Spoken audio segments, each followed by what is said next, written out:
So yan mga bay, mas responsive na po siya. Ito pala na hose mga bay, yung nakita niyo sa mga last video ko, dito pala yan nakikabit mga bay. Yan pala yan. May gamit pala yan. Kaya responsive na siya.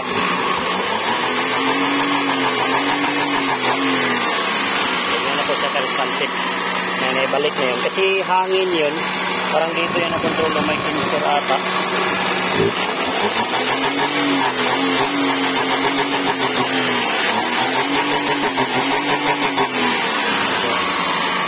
Tapos bagong linis pa.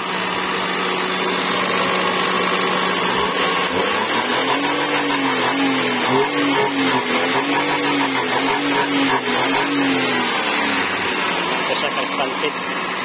Bago na yung build, so hindi na maingay. Tensioner na lang yung ano natin, yung papalitan. Tapos nalinis na yung dito mga bay. So i-update ko lang kayo mga bay pag patakbo natin ano ito. Let's go! Kubihan natin. So yan pala, madali maubos yung gas natin. Ito pala yung sanding. Ngayon ko lang nakita. Dami na yung umawas mga bay pag mag-under siya. Oh. Look, grabe. Putik to. Kaya pala madali maubos yung tubig ko kasi mas dito yung malakas mga bay. Nandito na yung order natin sa Shopee. Mga pisa ni Cherry. Ito po yung tensioner bearing. Ito siya. May isa.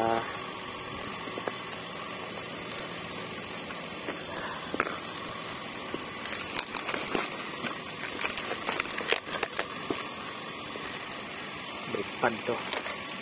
Ito parang brake pad ata to.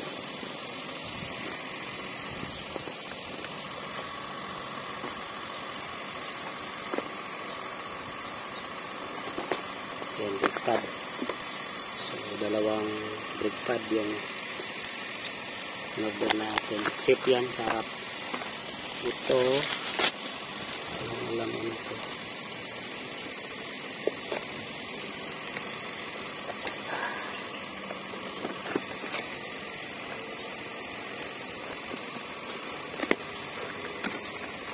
Ay, rubber bots pala to. Ito yung namis.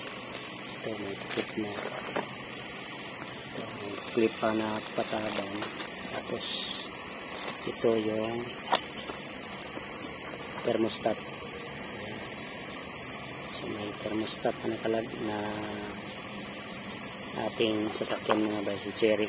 Mayroon na. Tapos, ito yung ano kaya to? Parang free. Grasa to mga bay para dito. So yan. So all goods mga bay. Kompleto yung pinadala sa atin. Sa sealer mga bay. Yan po. Let's go. So yan. Natanggal natin yung gulong. Ayan. Tapos pipinturahan pa natin to. Linisan. Tapos magpalitan tayo ng brake pad. Manipis kasi yung brake pad niya mga bay. Yan. Tapos papalitan natin to. Kasi nabutas na. Tapos yung dito pala nahubad. Tapos may tornilyo pala mga bay na malapit na buno to. Putik, buti na lang tinanggal ko talaga to. Tapos ito papalitan na lang natin to ng bago kasi natanggal na natin eh. Madali lang pala to palitan mga bay kasi ito lang talaga ito lang pala ang papalitan ay tatanggalin. So umunahin muna natin tong brake pad na tatanggalin mga bay para ayos. Natanggalan natin mga bay sa manipis na talaga yung brake pad oh. Kumpara mo sa bago. Yan. Kunin natin yung bago mga bay. Ito yung bago. Tignan yung bago. Diba? Malayo-layo na niya. Yan. Papalitan na natin ito. Tapos ito, linisan na natin ito ng konti kasi lumalabas na talaga yung piston dahil sa lalim na yung makukuha niya sa brake pad. So sisikwatin lang natin to pabalik doon pero lilihain muna natin. Ayan mga bay, updated Cherry. Pagkatapos natin palitan ay linisan yung throttle body.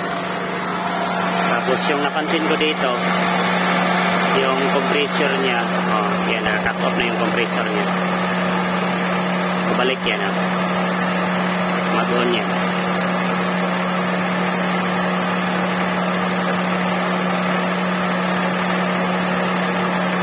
Na yung compressor mag-on yan.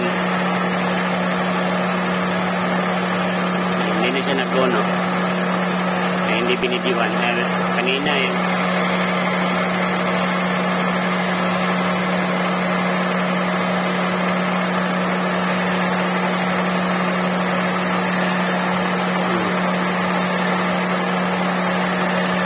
Wala na. Hindi na nag-cut off yung compressor. Tapos yung brake dito okay na. Ikabit na natin. Tapos yung aircon niya, tignan niyo. Yan ang lamig. Tapos yung temperature niya 86.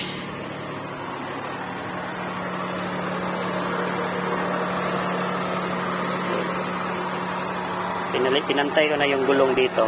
So, ganyan talaga yung design pala niya mga wala. Labas talaga siya. So, pantay na yung rim kinabit ko. Tapos yung dito, napaloob. Nasa loob. Tapos yung isa dito ko na lang ilagay. So, same na sila. Balance na po sila. Tapos lahat parang nakabitan na ng mga tornilyo mga bay. Kumbaga lang doon dito na yung naputulan ng isa. Ay putol kasi yan dyan. Kaya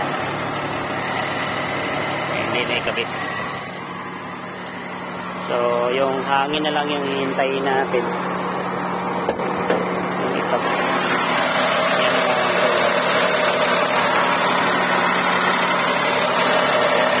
yung compressor nito mga bayo. Gana pala magkakot-kakot ba? Kanina ko nakakot siya kanina. Tapos hangin dito na ganito. Ayan. I-update ko lang kayo mga bay pag sa mga kabanatan ito. Gana na yung compressor niya.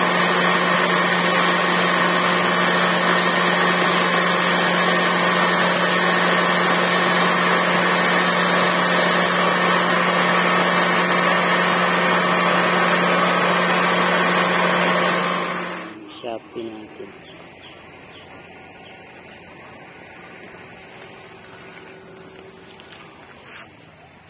Ito na po yung sensor. Sensor po ito.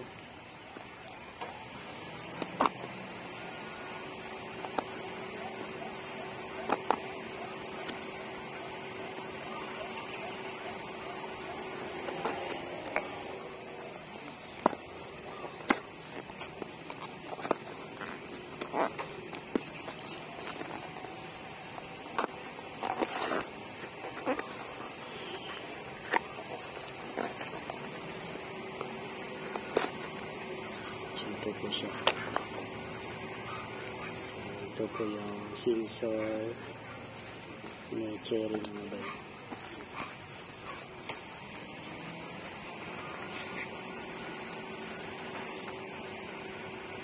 So, ito siya. So,